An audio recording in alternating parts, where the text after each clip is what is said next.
First things first, you've got to figure out your lead leg, your stance width, binding placement, and your angles. All things related to your stance are very personal. You may experiment and adjust your stance until you find what works best for you. But to help you get started, there are a few simple things you can do. Let's start with your lead leg. If you surf, skateboard, or wakeboard, you already know if you're regular or goofy. For everyone else, put on a pair of slippery socks and slide across the wood floor. Regular riders, which is most people, have their left foot forward, and goofy riders have their right foot in front.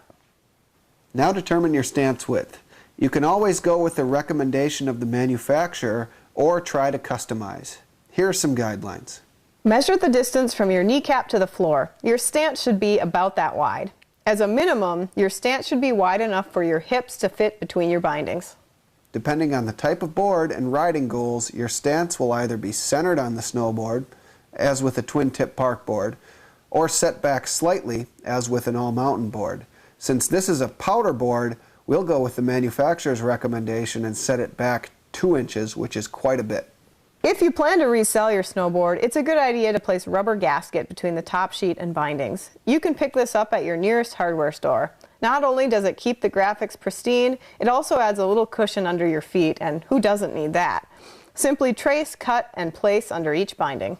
Now down to business. Measure your stance width on the inserts that are on the board. You want to measure from the center of each group of inserts. It'll either be 4 or 3 depending on your manufacturer.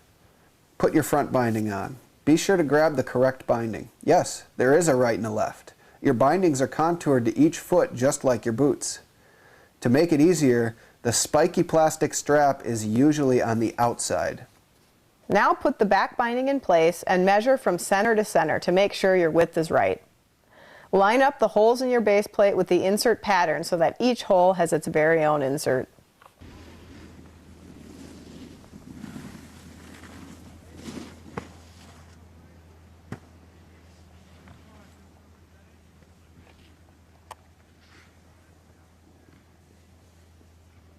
Grab your screws and some Teflon tape. You can find the tape at any hardware store in the plumbing section. Wrap the Teflon tape around the threads of each screw. While this step isn't mandatory, it will help the screws stay tight, and that's a good thing. Drop a screw in each hole, and with your Phillips number 3, screw it in until it just begins to grab. Now it's time to add some angle. No one should have a 0-degree stance. Never. At 0 degrees, your feet are more likely to hang over the side and get in the way. Also, it's very hard to get enough flexibility to work the board. Don't believe me? Stand with your feet dead ahead, about hip width apart, and go into a deep squat. It's not so easy. Now try putting your feet in a duck stance. Much better. Angle gives stability and flex. The duck stance you just tried in your squat is a good beginner stance. Grab hold of the high back and crank your front binding 12 degrees. That's 4 notches over. Rotate your back binding to about -6 degrees or 2 clicks over. Remember, the screws should be inserted but not tight. Once you've got your angle set, use that number 3 screwdriver and tighten down your screws. Don't crank one screw at a time. Go around in a circle or in a crisscross pattern to make sure everything is nice and even. While it looks ready, you're still not done. You've got to rotate your high backs. Notice how they are currently at an angle. That's wrong. You want your high back to be parallel with the heel edge.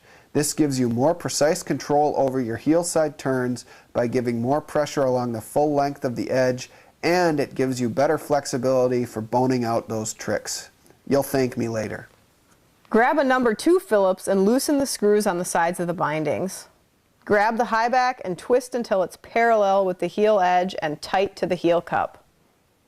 Not so fast. You've still got to adjust the straps. Riding without adjusting the straps, that's like running without tying your shoes. Grab your boot and place it in the binding. Tighten the straps. If the straps look tight without too much extra stuff hanging off, then lucky you. You're all done.